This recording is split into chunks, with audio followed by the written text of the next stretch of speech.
Good morning this afternoon. Red self-existing moon. But we're only one. So, one sun in the sky, one moon in the sky. We are but one.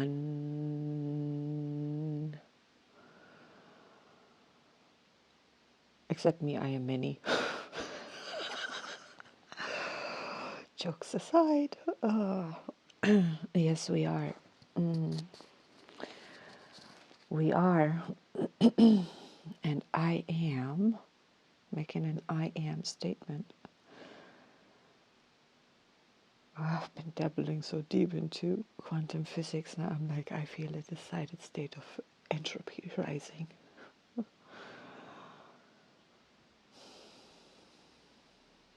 A movement toward disorderliness, death, and chaos. Let me use this white world bridger wave spell to not resist that, to really open up that process and flow with it.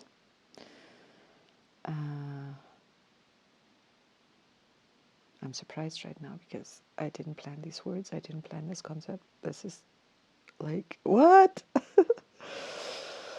But yeah, feels good, feels good.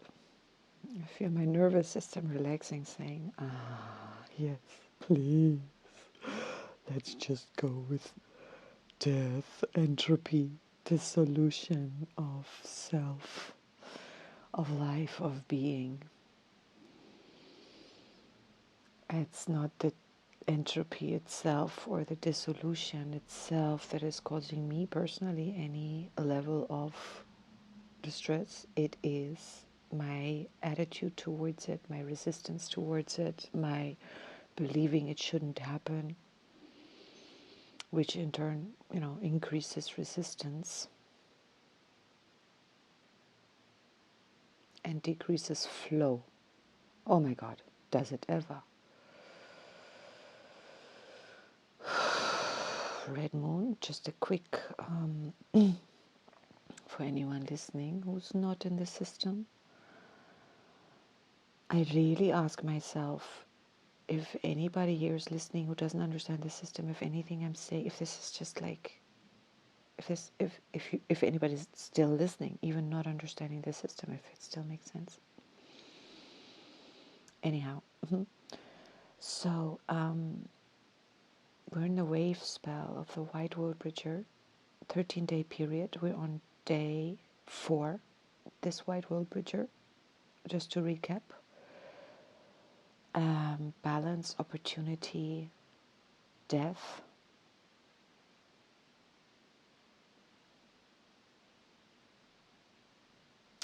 Sorry, I just distracted by a thought about a memory. There's something that I wanted to say about some other sign that yesterday just hit me between the eyes, like, oh my God. But, and we're in day 4, and the creative cycle of 13 creative so-called tones. I wonder now for a second, they're always in sequence. The tones are always in sequence.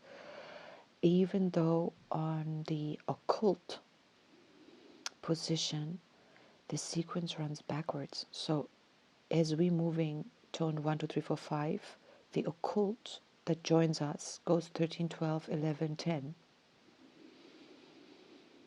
Every others are going in the same tones as us.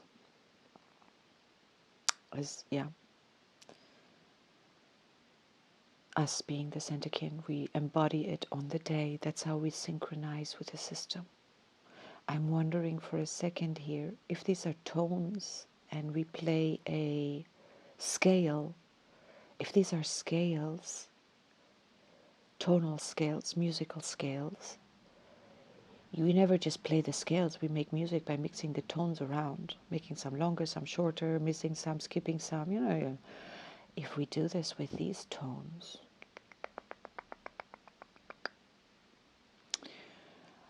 an answer for another day. We're today on day 4, self-existing, form define measure. Form defines measure, measuring defines the form. The definition measures the form, the definition forms the measurement. You can mix these around as you want. I'm not sure one should mix them around. Perhaps there is a rule not to. I haven't read that yet. So I mix them around until they congeal into a quantum spin. Just humor me. Okay, moon, red moon, remembrance, universal water, flow, purify, purify,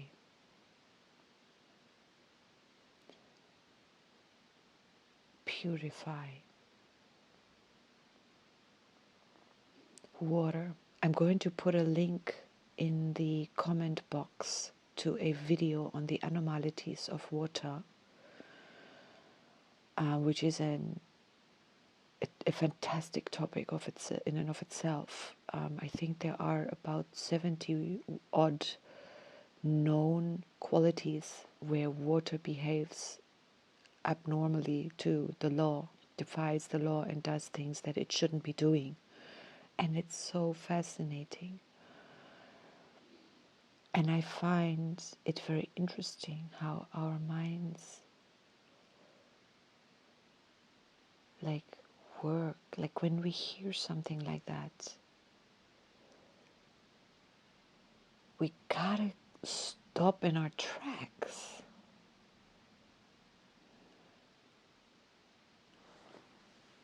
And then I'm stopping in my tracks right now, and that's exactly not flowing. I'm not even breathing right now, so I don't want to go there. Okay, I'm trying to learn the signals here. The moon stands for signaling, flow, remembering who we are on if we're surfing the Tzolk'in, if we're on these so-called spiritual paths, what are we trying to remember, or what are we remembering? Our being beyond the physical, integrated in the physical. So the greater being, how are we connected to life? How does it all hang together? One doesn't have to, but if one's on the path, then what are we remembering? Certainly, excuse me, our original state of being.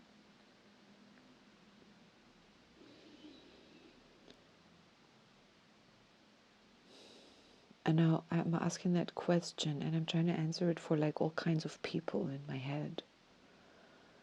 I'm trying to give it this multitude of answers. What the answer for that could be. Maybe I should just stick with myself. Who am I wanting to remember? And I want to say something here, just for clarity. I don't know if I need to clarify, but the reason I talk about myself is because that's the only thing I can talk about with some mini dose of authority or something. Like, I can't speak about myself with any certainty either. And but if I can't talk about others, then I'm talking projection. And I talk about myself, to open the field of intimacy, transparency, and resonance, I guess, like, not because this channel is supposed to be all about me, hardly. But I'm running on the assumption that we share collective experience. I don't share everyone's experience, but enough of what I experience is somehow, I think, universal. Not to everyone, but to some of us. So, yeah. So this remembrance of who we are versus, for example, who we've become. Real self versus mask versus programming. What would the real self be? The real self needs programming. There is like, what would be my aim? My aim would be to make everything all right. In my own life, World Bridger, death equalize opportunity. When we condemn, blame, reject, dissociate, whatever the case may be, when we split the atom, as I always like to call it, we create nuclear waste. I've spoken so much about that, so I'm always wanting to soothe. We are okay. Everything is okay. Because I can see in myself what happens to me when I reject any aspect of myself, aware or unaware.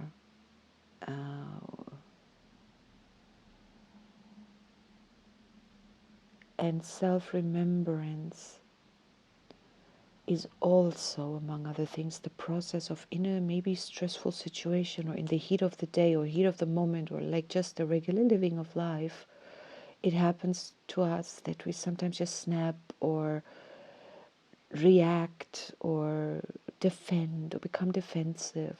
We may not even mean to, it just happens. And in moments like that, their stress levels rise and we can't or don't, in such moments, then stay calm enough to respond, to have a calm response like, wait a minute, to really take in what's happening. We get a bit, like lifted out of our center, and then some kind of autopilot kicks in, and then we actually defending not even the situation, but probably more like trying to hold on to ourselves here. And that requires a certain amount of CPU. It requires a processing power. And that processing power gets relegated, can I say, to the unconscious, because we're not usually in that moment aware of it. And then there's less left for clear thinking, for clear observation, for clear response, which is why tone 5, as for me, I think tone 5 in a wave spell is that place where, how do we stay connected, really, really centered? And tone 7 may be how we express.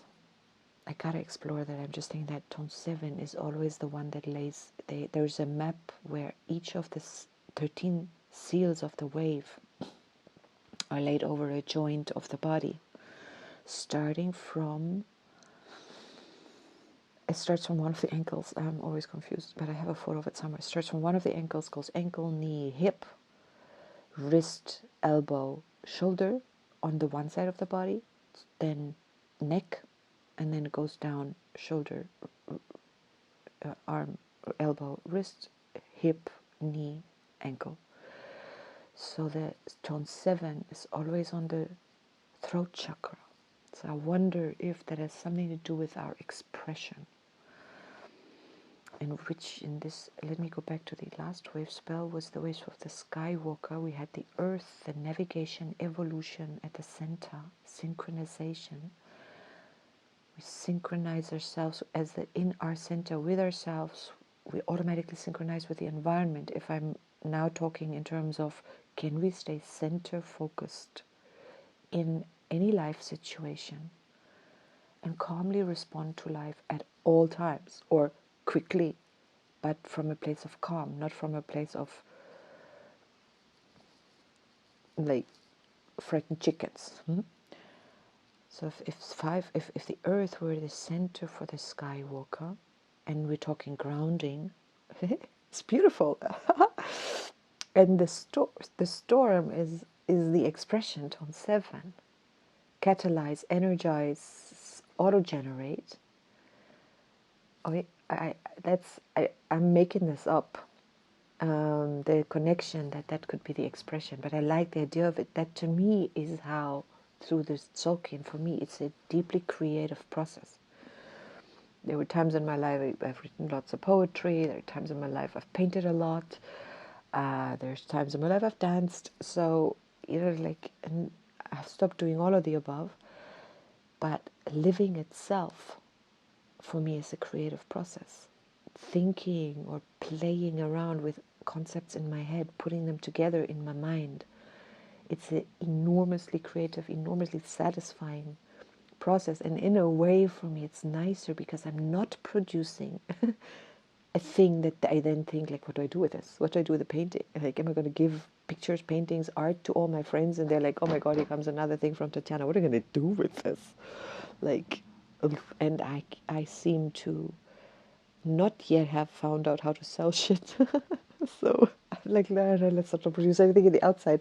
We just produce it inside ourselves, and it's magnificent. So in this wave spell, the World Bridger, which is the analog kin to the Skywalker, so very, very alike, which is why we really, this wave spell should probably, I mean, since they're even following one after the other, which is must be happening one other time in the other half of the entire spin, but I don't know which, I'd have to look up which one that would be now, which two. So in this alikeness, today it's self-existing moon. It has the analog kin of the self-existing, it has to be white, blue. Storm is the antipode. That's blue, so it has to be red underneath. It has to be. What am I saying? Just look it up, Tatiana. Oh, lazy brain. Lazy brain. I really don't want to think. Like, I just want to be. And what a different state of being. Hello? God. Yeah, white dog. Go figure. Blue storm and yellow human. Okay, right. Planetary human. And we're guided by the serpent. How divine. I have so much to say about the serpent. I'm glad I get an opportunity today because yesterday something came up about the serpent. Now I'm trying to keep this video shorter than an hour. Let's condense. I'm coming from, let's not do parallel wave spells, Skywalker, death. That would be a long exploration, which I should do that for myself, because when I do it in this talking, it really focuses me. And the focus is really nice. Yellow seed. I'm very much enjoying the focus. And for me, the yellow seed, I mean, not for me, the yellow seed, its antipode is the white wizard. But as we know now, antipode and mainkin are like so linked. So for me, the focus on the inner worlds, and then the outer world just becomes a playing field, of a reflective field I can engage with, but always from the inside. I engage with it on the inside. It's such a extremely, I want to say this because I want to link this back. This links back to remembering who we are, being who we are, daring to be who we really are. And I'm talking now to everyone who has an issue with that.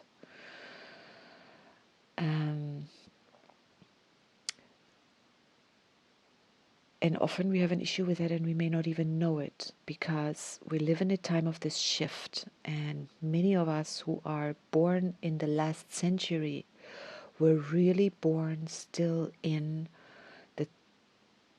what sometimes called the old energy or old earth. So we are the ones bringing in the change.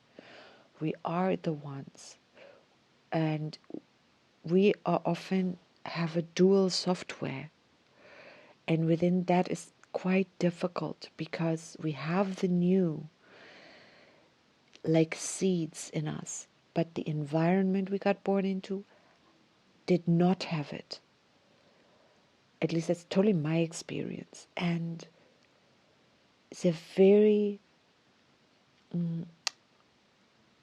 it's not easy to grow within yourself a completely new consciousness that the environment does not reflect. And up to this day, the environment can be there's a lot of that old energy still around.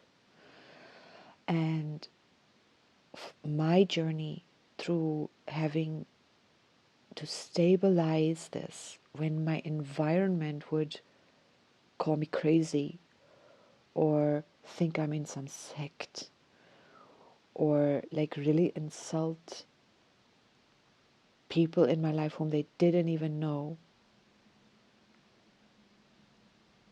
I mean, like if I talk about it now, it's like I can't come up with feelings, but like of course there's everything to forgive and nothing to forgive. It's just I want to make a point of how difficult it can be to remember yourself when nothing in your environment reflects it back to you, and instead does the opposite, gaslights you. And to at some point,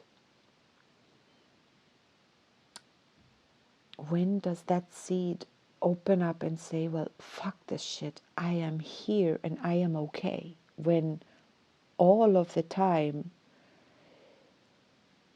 it's got the message, or when it really, really deeply received the message somewhere, you're not okay and you're not safe.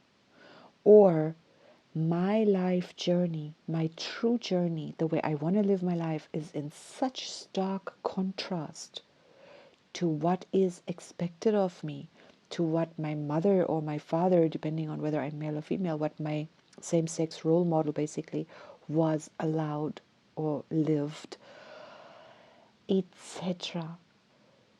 If I am a quote-unquote light worker, really, and I think we can be light workers to, not to a degree, but there are light workers that do it that there are full-time light workers. It's like they're lighthouses, and others are, every light worker is a kind of a lighthouse, but some are mobile and some are stationary. The mobile lighthouses, it moves around, so it can do things, it can have a job, it can be more perhaps involved in certain social activities that are also still very much like old world, new world, doesn't matter, but they're mobile. They're like a lighthouse on wheels or on legs, and they can work, and that's they shine their light in in another environment. Then there are stationary lighthouses. They cannot.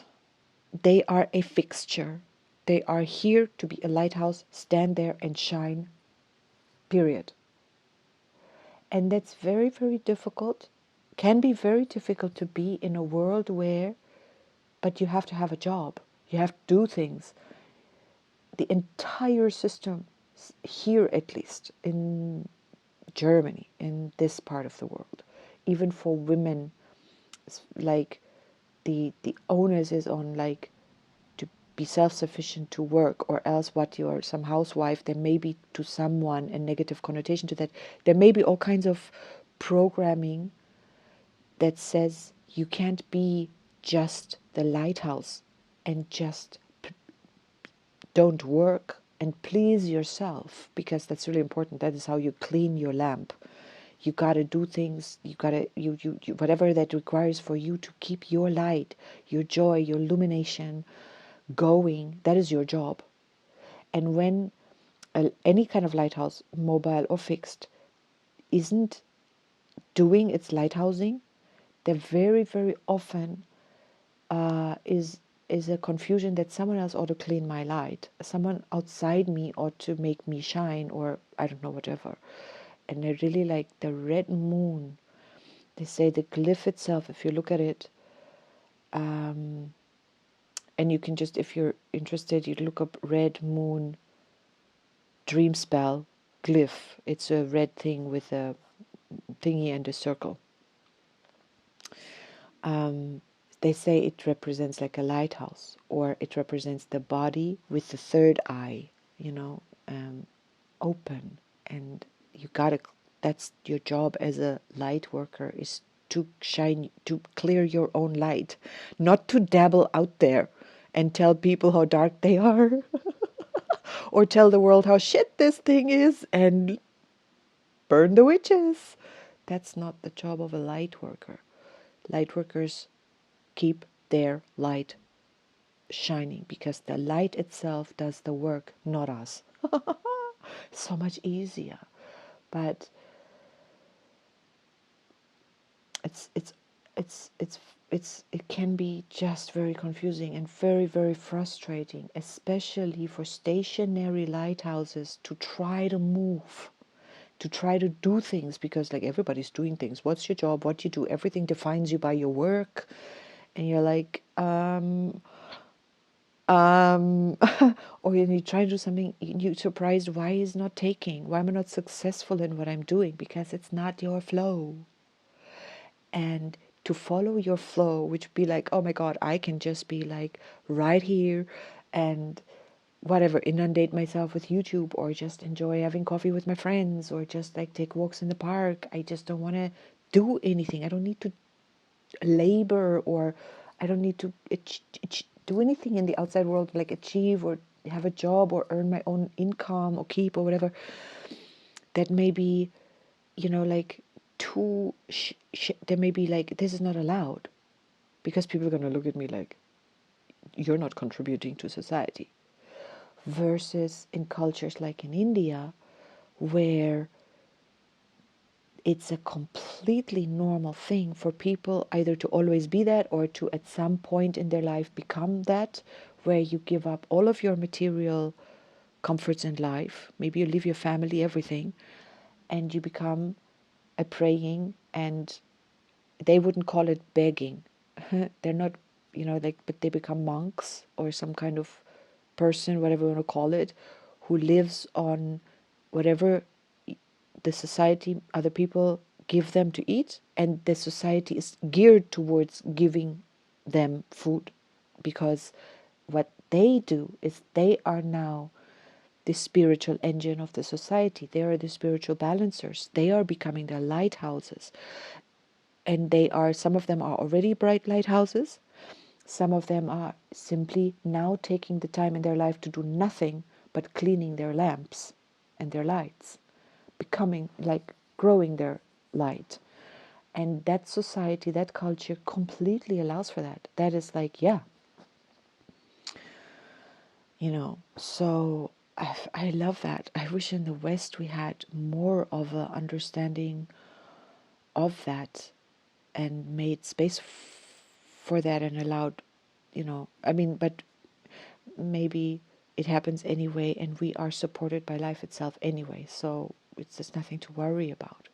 But it can be disconcerting, can be difficult to stabilize ourselves in this paradigm. But I genuinely also believe we are here for that, and we are supported. And when the red moon is the beacon of remembrance, when we remember who we are, and anyone who would be listening to this would have to be light worker, stationary, or what did I say? Mobile, part-time or full-time, whatever. I mean, even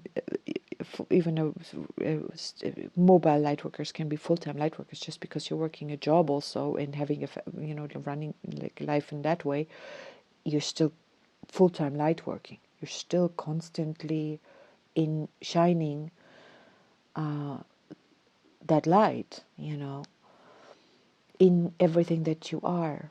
You're just aware that there's a light in me. There's a light in everyone. The earth is a reflection, the divine is everywhere. There isn't, even no matter how crazy shit looks on this planet, or how crazy shit looks in my life, there is a divine plan unfolding. And human beings have been given free choice. And that free choice does not interfere with the divine plan. It is part of it. And we are a collective. So this collective, some of this absolute crazy we're seeing on the planet right now, to me personally, it's not new. It's just very, very obvious right now. And a lot of people don't like that. They want the illusion.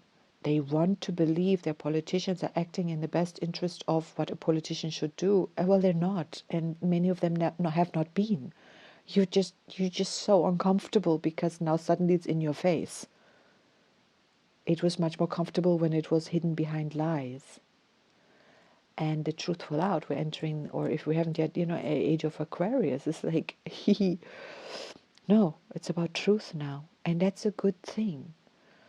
And it's a good thing. So sometimes even the major players on this planet who we think of as the worst instigators of trouble are the ones, they are light workers. Yeah.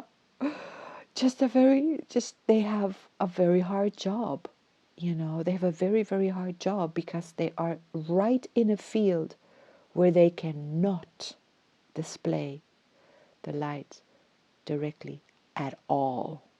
So they have to wear the persona and the mask of that which they are representing. And to a light, if you light, if you, I think you can. I don't know what we can see and what we can't. But there is not any other way, or that is one way to bring light into a system. And when that happens, the system starts to go crazy. If that particular light worker, right inside the lion's den, were in any way, shape, or form out themselves as what they're actually doing, and they may be doing it, they may even be protected from knowing it themselves. Let's not forget that. But if they were to show it, they'd be dead immediately. They'd be dead immediately. The only way they survive is they're running with the wolves. And, like the wolves are believing this is one of us, and not realizing it's not. And for us to throw stones at those light workers, it's very immature. Now I'm preaching. I'm like moral preaching, but I'd really like to just, like, whoever's listening to this, like, keep this in your own light and awareness that we need to indiscriminately send light to every single person, thing happening, no matter how evil they get painted, no matter who they are. We don't know who they are. If we don't, we don't have the jurisdiction to know or can make that judgment call. And even the devil just needs to be sent some light and he dissolves. It's that simple. It's like whatever. So let's do that if we're going to do anything. But I'm like, you join the same energy if you're starting to throw stones.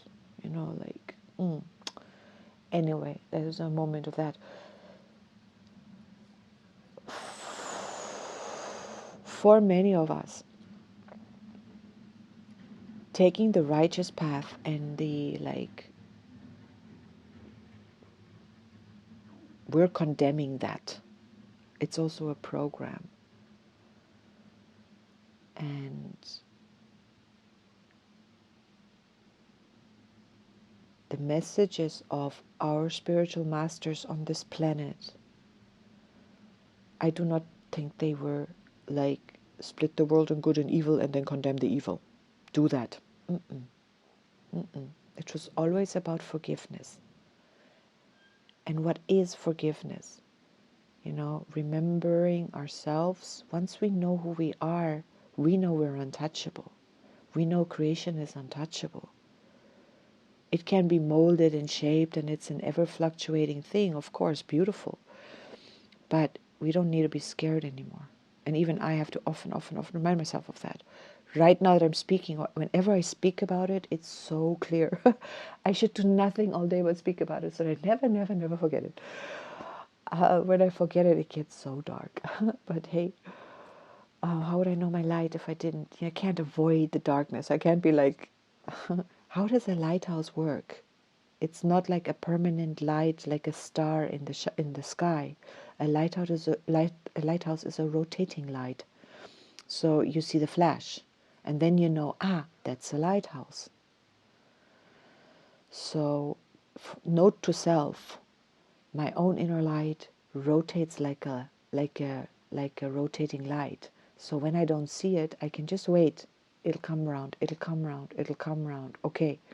And occasionally I am that light myself.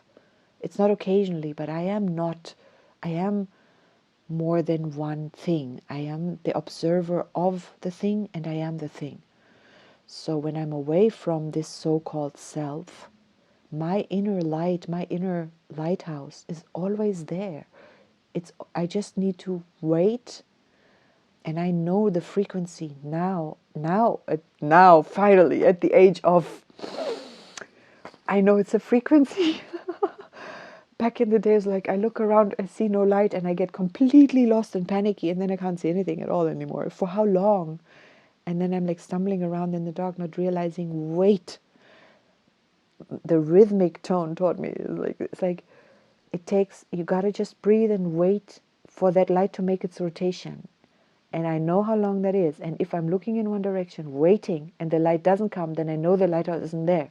So I just gotta rotate myself gradually, slow enough to give that rhythm a chance to show itself. And you know what? I mean, rotating once around myself, I have full, if I look in one direction, I have like 180 degrees, like I can see half the circle. So if I wait it out and no light shines, that means it's behind me, and I just need to make a 190-degree turn and then wait again if I want to, or just move in the opposite direction, because that's where it is. I'm not just having a 20-degree vision and have to take my circle in 20 degrees around until I find my lighthouse. No, it's either in front of me or behind me, and I will know it if I just wait long enough. So it's pretty simple. So I am more than one, and I can remove myself from that one, and that is the beauty of, yeah, that's like a really beautiful image. Thank you for that. I hadn't had that image in my head like this before. So now I have actually promised myself that this should not be long. We are just over half an hour. Quick touch on the Musketeers. So we have the Blue Storm, transformation, auto-generation. Yep, I've woven this very concept to me. Everything I've spoken about is like, yeah, that will auto-generate me to understand I am linked to the divine at all times. The storm again is linked to the sun, and the sun is our source of energy, utterly and totally. We depend on it. We grow towards it. No, no, no, no, no. The sun is like our light in the lighthouse, and the earth rotates. It's just elegant, and it's beautiful, and it is required, because if we're constantly in the light side, we would just burn. We need that we need, in order for life to exist, if we're so far away from the sun that we can have one earth face turned to the sun permanently, not enough light or warmth or whatever reaches us, there will not be the life that we know. If we're as close as we are where life can be, perfectly stable as it is, the earth needs to rotate. So she herself, the earth herself, creates the pulse of exposing her body, exposing all of us to the light in a rotating manner, that the dosage is perfect. And that is a magnetic, what keeps the earth going? What keeps the solar system going? What keeps it all going? And I want to say something lastly, because I can say I take up issue, but I'm deeply in this, at the moment, in this quantum mechanics, quantum physics, quantum theory realm, and I'm observing the language we use. When they talk mathematics, it's a clean language. When they're translating it into 3D language, no matter what they're talking about, even like the third dimension is just a translation of mathematics, if you want, or like it's whatever it is. often a biased language comes in that I'm like, you know, like the black hole swallows up things as if like the sun in X amount of quadrillion years, whatever it is going to like blow up into this big thing, or the universe will have a heat death, it'll go into total entropy and just be like inert. Always, I feel, not always, but often there is this kind of like language that is, if that is not like a good thing, as if the dissolution, as if death is not a good thing. So the movement towards higher entropy, more chaos, dissolution of order. Just now I read something on the internet about entropy where someone said, like, order is fragile. It's a way of looking at it, but it doesn't have to be. We can choose the way we see that. Life can be considered fragile just because the parameters within which it can exist are very narrow compared to all the parameters that exist. But it is super solid because, well, within those parameters, it's like that's a choice life makes, and it's super solid. It's not fragile at all, you know. And just because life comes and goes, we're not fragile. We express like a wave is not a fragile thing in an ocean. It's not, you know. And just because the earth can someday be completely, I don't believe in randomness. I don't personally believe in accidents. I don't believe a meteor, if a meteor were to come and hit the earth, for example, that wouldn't be a random event. That would be planned by a greater order. Cosmos means order. The human being is the only one who has, I think we are about the only one, I don't know who else on the planet anyway, has the capacity to even consider disorder, to even see things as through the lens of this is disorderly, this is chaotic. I mean, I'm trying to think, does a tree look at anything and think, oh, this is a bit chaotic, or disorderly, or think like, oh, this is a very disorderly earth beneath my feet because it's all this, it's not a plant. It's like some sort of just earth waffled together, and like, oh, these are these creatures and they're moving in there, and this is like a bit chaotic down there. I don't know, you know, like it's just all there is. I don't know how we can look at it without having understanding there is a being of intent that is making order. And if we are able to experience chaos, I mean, that's amazing. That's awesome. I think the biggest problem for humans is somehow fear. To be afraid of something. And the world bridger, death, this wave spell, if there's a wave spell in which we should really investigate fear. Here's the thing that I wanted to say that distracted me earlier. The blue hand, we had it 2 days ago. Wait, yesterday was a star. Yeah, and the blue hand is attached to the yellow human, who's our occult planetary yellow human today. This moon, this red moon today, flow, measure, define, gives the whole wave spell its meaning in a way. Like everything is in flow, which means coming and going. It's in motion. There's movement. If there's stagnation, we consider that death.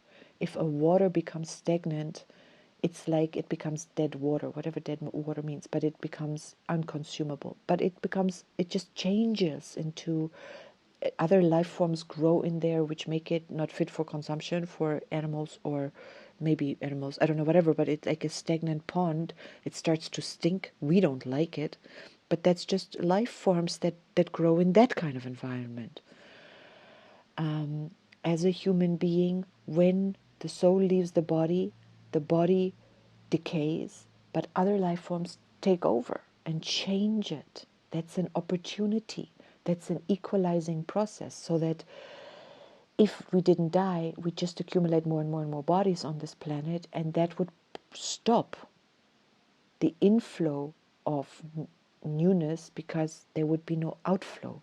It's like, yeah, it would just have to stop. So maybe that is what's going to happen on the planet. If there's a certain number of humans reached, we will not reproduce. So we need to have the coming and the going. And there's nothing wrong with that. We're just so identified with our bodies that we're scared of this death thing because we're scared to leave the body. We're scared to lose the body. And Red Moon remembering, we are eternal beings. That is my choice. Somebody else might say, no, that's not necessary at all. I don't. Blah, blah, blah, blah, blah. Well, then remember something else, whatever the case may be. But death equalizes opportunities for maybe for everyone. If we're thinking, let other humans come in and play here, let other beings come in and play here. But my personal belief is I return and return and return, and I have to, because this life, the opportunities of what I can experience in this life are limited. If so I gotta get me another life in another culture to explore other aspects of life, or learn in a way. And this is part of what I would like bring into or enforce my Blue Eagle vision, that humans can decide. We stay fit and healthy, and we decide consciously how long we live in this body and when we go and pick another one. So, or become so flexible, we can have the experience that we would have in another body, skip the childhood, go over there and embody. Like if I think to myself, I would like to perhaps experience a life in India, or in as a native in somewhere, or as whatever, like to live a life with that Aboriginal tribe that lives in the middle of the desert and never really makes contact with the outside Western world, or what is that like? There is a way to embody that, in as Tatiana. I have no idea how that would happen, but just because I don't know doesn't mean it's not possible, right? So the dreamers, if there's some of us are dreamers on this planet, I feel also that Western society doesn't allow enough appreciation for the beings of humanity who are here to be the dreamers, the dream field weavers, because the dreamers bring in, that's a deeply creative process. It should be a job description, and some should be paid for. I'm really rooting for universal income, because the universal income will free. The universal income, maybe some people will just fall by the wayside because of it, whatever. I mean, that's not to say, well, if they can't, but I don't get it. Like, we're not rolling out something positive, because what would be the downside of universal income? Like, some people will just say, oh, I'm not going to work anymore. Well, but there are other people looking for work. It will be the equalizer.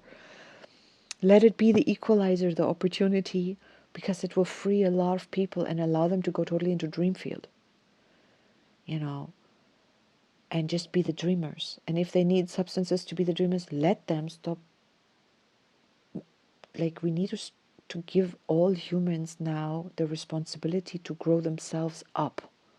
If there are a lot of humans on this planet who are not mature enough to handle freedom, by keeping them in bondage, we're not teaching them that maturity, or they're not getting an opportunity to learn it. We're not teaching them that, whatever.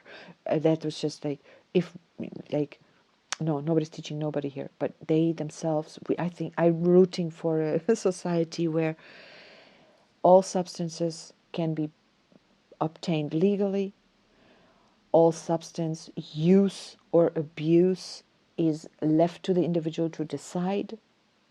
Whatever it does to them, they get to face the consequences, whatever the consequences are. And we may say, we're not going to cut your universal income if you're using it to become a substance abuser, but you may forfeit, I don't know, should we forfeit medical attention? Or we will just build some centers, like, you can go and live there. Go and do your abuse, we're going to feed you, do your thing there if that's what you need to do. And we may actually find those people really come into their like, oh, what, we're not, judged against or whatever. I don't know. I'm speaking out of my arse, but I really want to envision a world where every human gets to really explore who am I, and not be blocked from doing that because they're struggling for survival. You know what I mean? It's like, I'm not sure if there are like holes in my thinking. Probably there are, but at this point in time, I'm thinking, I think that would be a good idea. I think it's about time we release ourselves from certain bondages that have kept humanity in a certain thing for a long time, and just see what happens when we do that.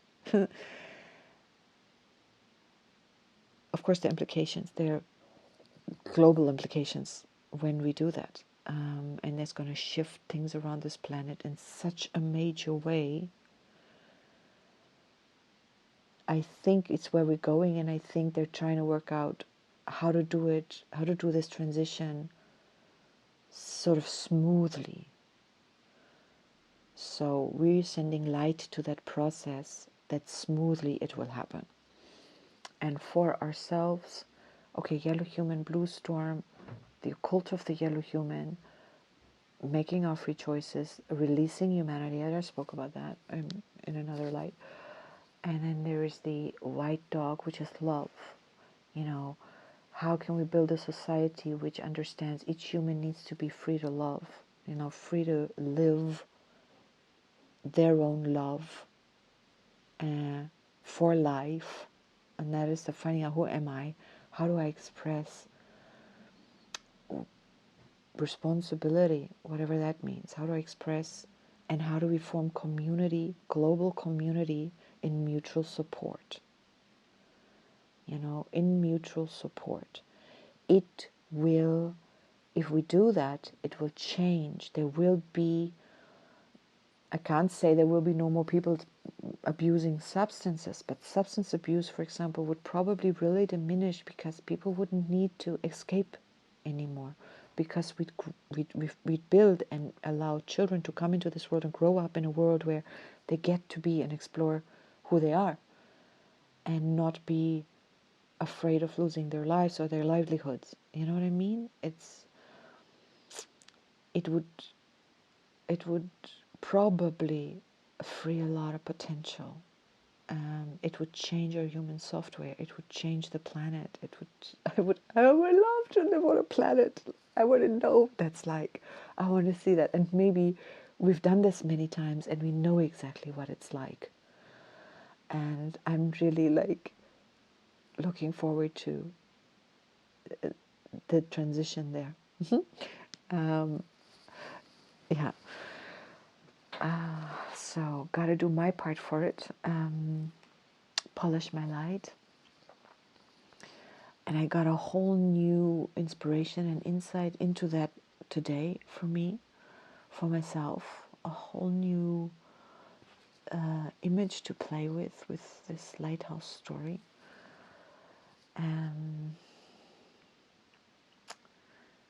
Yeah, so I want to love and leave us there. This has become, I'm sure I'm close to the hour again. Yep, 53:48.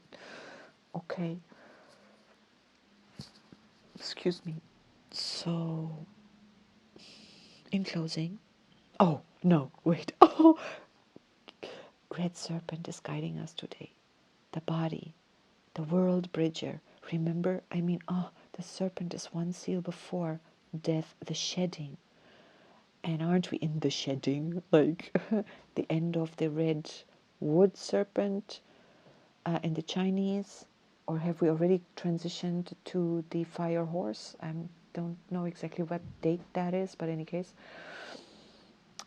So we are always having to remember we're always shedding. It's not, by the time that skin is formed, that we can see the skin being shed, there is a process of shedding already before. And so the serpent, the instinct life for survival, Yesterday I had a conversation with a friend of mine, and she gave me this word that I never say, I never speak about that, but it is the same. We call it instinct, survival instinct. She spoke about self-preservation and talking about family and very hurtful family matters, and having kind of to divorce herself from her brother, and in a manner of speaking, and it's like I need to do that for self-preservation. And it's like, yeah, that is not exactly the instinct as we speak about instinct, survival instinct, but it is a more conscious, elevated form of the instinct. Its consciousness will, agency says you need to do, and you need to know what you need to do consciously for self-preservation. You can't follow just always blindly, or tradition, or conditioning, like, oh, this is my brother, and I have to stay faithful and loyal, and I have to stay connected because blood is thicker than water, and blah blah blah blah blah. No, you don't. If that isn't good for you, you got to make that decision to go with your bliss, to go with what's good for you. And if self-preservation dictates I divorce from my brother, then that's what you do, and that's very serpentine also, because that will get your life flowing, that will get your life juice flowing, your life energy. Any situation in life that drains your life force, dims your light, dirties your lamp, whatever, like, you need to have agency to make that decision. This isn't good for me. And it includes feelings. If divorcing from my brother means it's gonna now kick up a storm, blue storm, the antipode to red moon, of guilt, of awkwardness. How do I be in a social happening? Maybe there's a family member getting married, everybody's invited, I'm divorced from my brother, how will I be? Yeah, we be mature about it. We can be in the same space as family members we're divorced from, and we can be amicable. We can even speak with them. We don't have to be like, I don't talk to you. I don't put me on the same table. That makes it just difficult for everyone. Like, how do I invite my cousin and my other cousin? They're not talking to each other. I can't put them on the same table. So how do I make the table? That's just creating problems. We can divorce without problem. We can divorce from spouses without causing problems. And that is mature. That is the way, to me, it should be. All this fighting and haggling over money and power and control, and that's just a little low frequency. So, dare I say that? So that's the flow, measuring, equalizing opportunities. So we're divorcing, but we're equalizing the rights to the children. Let's not make the life of the children difficult. All of that is in this, but all of this is in the world bridger. I bridge a world to a new life away from my spouse, but I hold the intention that we all benefit, that be well. I bless you. I've shared my life with you. I loved you once, blah, blah, blah, blah. And now am I going to hate you now? No, I still bless you. I still want the best for you. Just this journey between you and me is coming to an end now.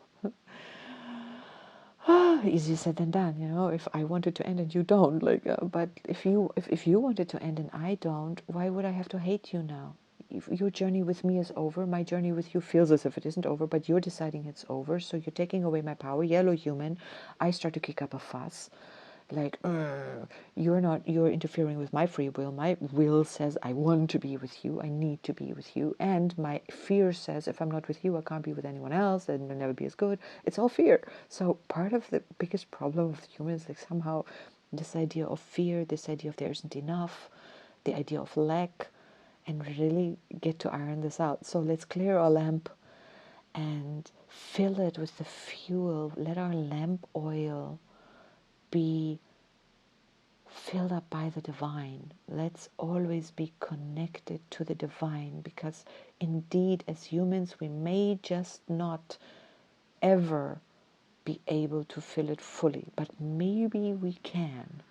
I don't know. We have to decide. But whatever it is, we need to know we will always be, we will always have, we will always have what it requires for us to be. And have faith in that. That's the red dragon. It'd be interesting. I want to see who guides the. Okay, wait. If the moon on 4 is guided, the tone 4 is always guided by the same color seal that came before it.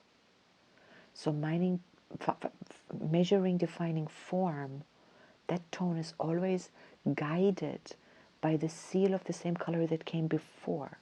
So for the moon, it's the serpent. So the serpent, the self-existing serpent, tone 4, is guided by the dragon, being, birthing, nurturing, which in turn is guided by the earth, which in turn is guided by the skywalker, which in turn is guided by the moon, which in turn is then guided by the so it goes around in circles. It's a 4. Tone 4, defining, measuring form. Very, very nice to see how that the guide progression is. So let's remember, our life force is guided by our being. So we need to be, again, true to ourselves, whatever that means, in alignment, and understanding the serpent is flexible. So alignment may not be rigid. It may not only, yesterday my alignment was like that, it has to be like this today. No, we get to explore every day. What does it mean today? You get to want totally different things today from what you wanted yesterday, and still be in alignment, Now I'm preaching. Okay, for another day. If I repeat the same thing, I have to say something for myself, because I'm building up a little bit of not such good feelings that I'm thinking like I'm repeating myself too much. But I'm having fun doing that. I enjoy doing that. So I'm hoping that in the repeat, you're not thinking, oh, Tatiana, I don't want to listen to you anymore because it's the same thing every day. Fair enough, go away. It's totally fine. Yeah, release you. You don't need to please me listening. But to me, I need to please myself with the idea that maybe it's good sometimes to hear the same things again and again, so they really get ingrained. They really get entrained and entrenched in how do we feel good? What do we need to feel good? And anything is allowed.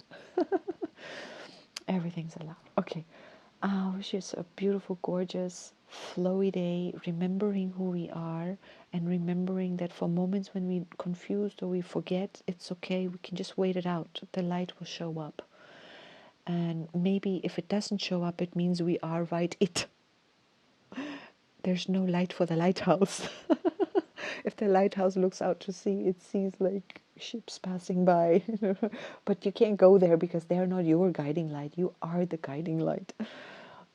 In which case, look up or look inward. I don't know what I'm saying. Yeah, okay. Enough said. Have a great, great day. See you tomorrow. Aho.